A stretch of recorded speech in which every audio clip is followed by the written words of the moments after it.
Let's talk Canada. Population 100 million by the year 2100.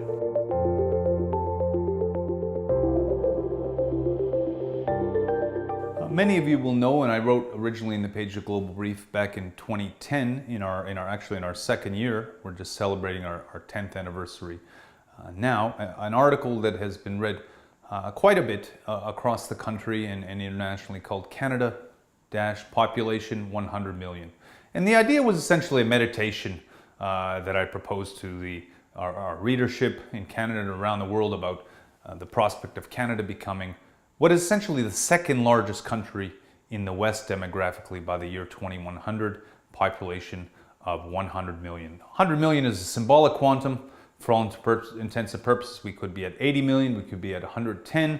In terms of the carrying capacity of Canada, it wouldn't make an iota of difference. If everyone were concentrated in Toronto or Montreal, my word, it would make a great difference. That's not my vision at all. But there I was really talking about Canada's capacity to do great things domestically across our territory with a greater massive population. And these things strike me as obvious institutionally, culturally, in business and science, even in environmental terms. And of course, internationally, to do great good as one of the major term-setting countries of this century in the context of a 4-point game, as I mentioned, ACRE, where we're squeezed by really great powers. We're going to have a much larger capacity, a much larger punch, as it were, to go back to an earlier lecture. So to me, over time, I think when people ask about the benefits of 100 million, it almost seems banal. It's obvious that if we had a much larger population, over time, carefully planned and choreographed across the country, carefully distributed, and I'm very keen on distributing the population deliberately to different parts of the country, life would be, in general, better, culturally, economically, environmentally. It seems a no-brainer. We would have much greater efficiencies environmentally in transport, in invention, in the size of our companies that could negotiate environmental terms and trade and export and invent great environmental products, and in our ability to be a leader in negotiating international environmental agreements for the 21st century. So the arguments in favor seem to me a little banal. So I'm more interested in talking about the arguments against.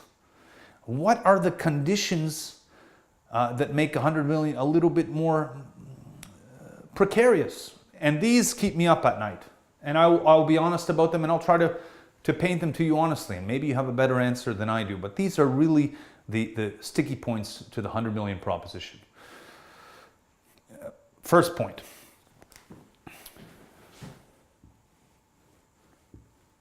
I mentioned, of course, our 4-point game, A, C, R, E.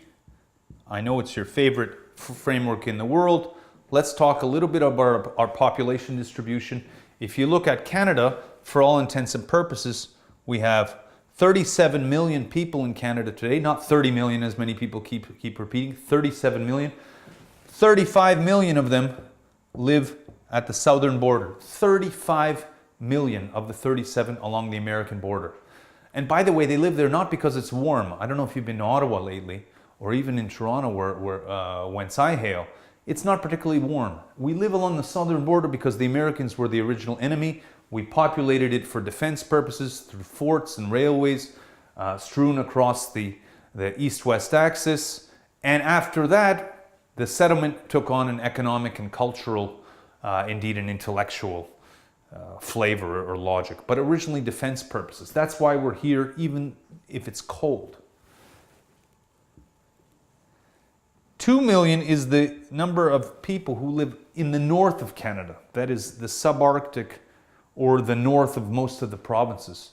I'm talking about Thunder Bay all the way to Fort Nelson, BC, let's say.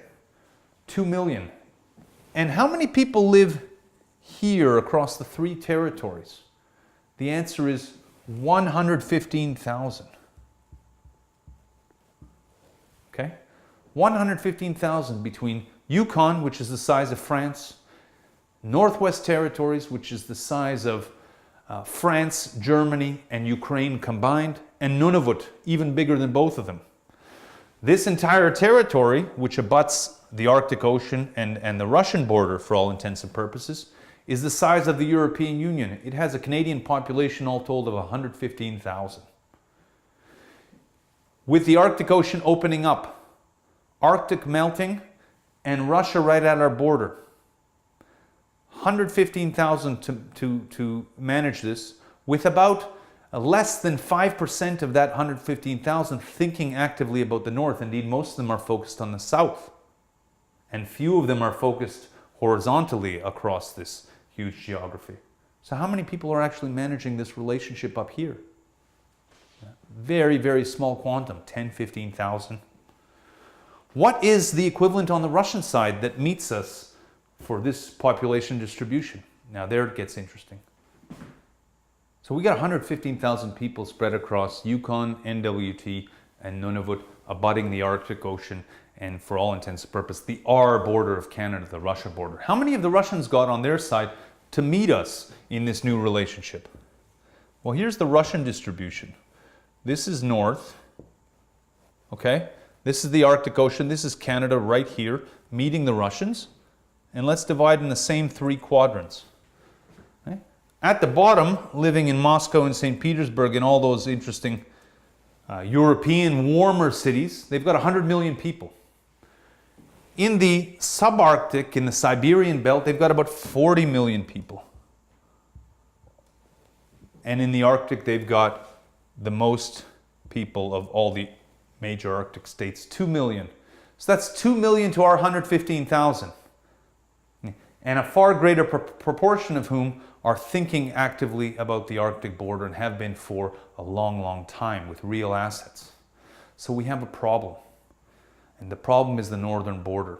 We are going to, first argument of the 100 million, we are going to need many more people in the north if we're going to be serious about surviving and setting the terms of our own future in the north. 115 is not enough. 1 million is probably not enough.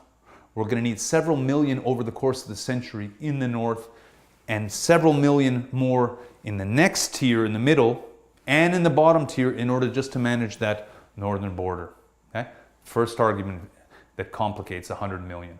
The distribution in favor of the north and what I would call a northern immigration strategy for Canada. We're going to need one very soon. Second point, the Quebec question. Okay? We cannot have 100 million people in the country without respecting the basic quasi-constitutional agreement with Quebec that holds that the basic proportion or the demographic weight of Quebec within Confederation will remain constant over time. And that Quebec has essentially veto power over that, that demographic weight. And today it's at about 20%.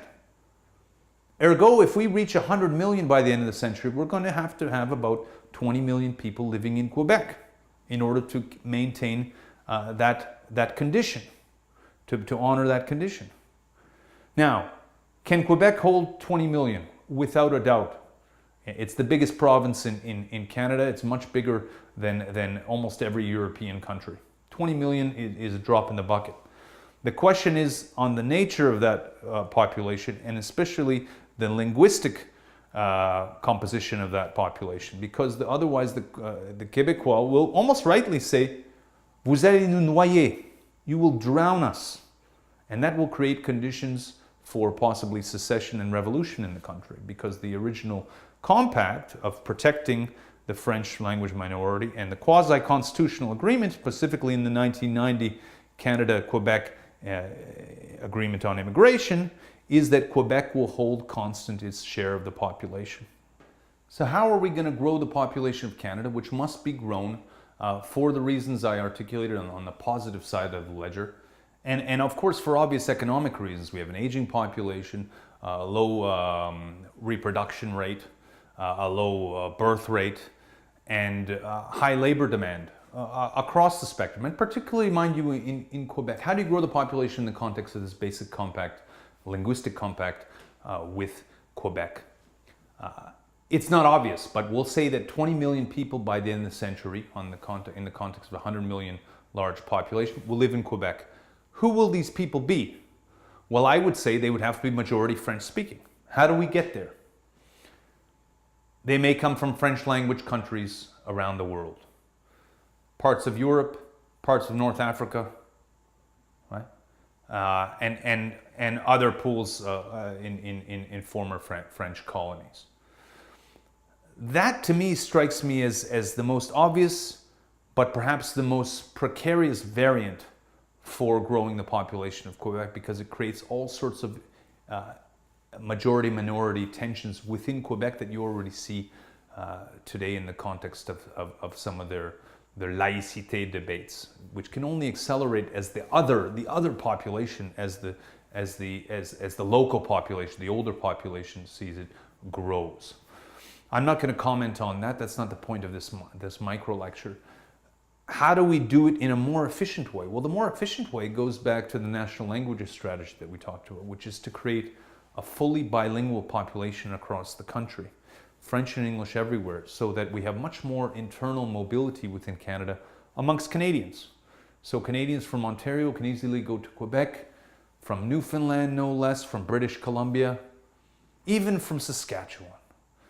They'll all go to Quebec and work easily in French, and they can come from Quebec and to other parts of the country and work in English. No problem, it's fluid, and Quebec can progressively grow its population 20 million in the context of 100 million without some of the other frictions that would inevitably come from these majority-minority dynamics. So, not problem solved, but a more elegant solution than one might think, and one that solves some other complexities in Canadian Confederation. So that's the second complexity, I think, that deserves attention in the context of 100 million. Third one is the most nuanced, and it is about majority-minority dynamics. That is, we're going to go to 100 million, and it can't just be everyone from anywhere. And I speak as a minority person. A Soviet, Russian, Ukrainian Jew, born in Italy, raised entirely in Canada, Hamilton, Toronto, Ottawa, now Richmond Hill. Proud Canadian, always thinking about Canada, but I'm in the minority. I'm not old stock Canadian, whatever that might mean, but I'm perfectly conscious of the idea that in every country, the majority, or in our case, local majorities, in Quebec, let's say the French language majority, would never allow itself to be subverted without revolution. That applies to every state. That's not a moral comment. How do we manage this delicate historical law, as I see it, of nations and state building, and at the same time satisfy what I think is an attractive telos of Canada growing and thinking of itself as growing to 100 million by the end of the century? And by the way, the idea of thinking of ourselves as growing is just as important as the end state, as we're going somewhere, we're building towards a greater future. But the majority-minority dynamic, however one might describe it, is very sharp. We cannot look askance at it, especially in Toronto, where we think our reality is representative of all or the rest of Canada. It's not true if you go out and travel there. These are very difficult, and I actually don't have an answer. I think it's the most difficult point. I would say that I don't think it is a majority-minority dynamic across the country. These are local majority-minority dynamics from region to region, in some case sub-region to sub-region. And they'll need to be managed through great choreography. Let me leave it there, because that's for people who are at a higher pay grade than me to decide.